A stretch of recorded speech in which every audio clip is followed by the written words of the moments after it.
ఎవరి పరిపాలనలో విధ్వంసం జరిగింది, ఎవరి పరిపాలనలో పారిశ్రామిక విప్లవం జరిగిందనేది నిన్న రిజర్వ్ బ్యాంక్ ఆఫ్ ఇండియా ఇచ్చినటువంటి నివేదిక ప్రకారం బట్టబయలైంది.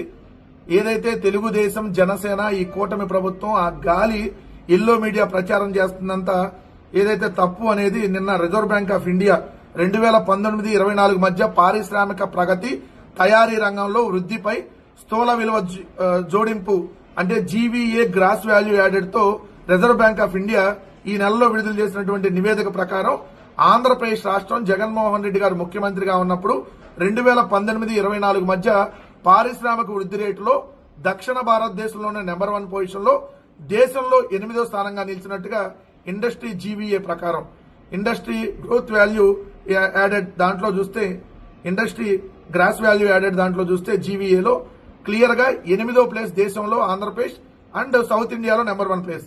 అలానే మ్యానుఫ్యాక్చరింగ్ రంగంలో చూస్తే ఏదైతే 2019-24 మధ్య దక్షిణ భారతదేశంలో నెంబర్ 1, దేశం మొత్తంలో టాప్ 5 లో ఉందని చెప్పి రిజర్వ్ బ్యాంక్ ఆఫ్ ఇండియా ఇచ్చినటువంటి దాని ప్రకారం చూస్తే మీరు India industry GVA CAGR during 2019-24 is 8.96% ఉంది.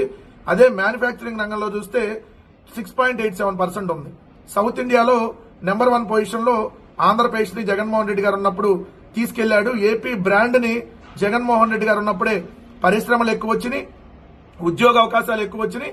ఏదైతే ఆంధ్రప్రదేశ్ రాష్ట్రాన్ని పారిశ్రామిక రంగంలో బ్రాండ్ గా జగన్మోహన్ రెడ్డి గారు తీసుకెళ్లారని చెప్పి క్లియర్ గా ఆర్బీఐ ఇచ్చినటువంటి నివేదిక ప్రకారం బట్టబయలైంది.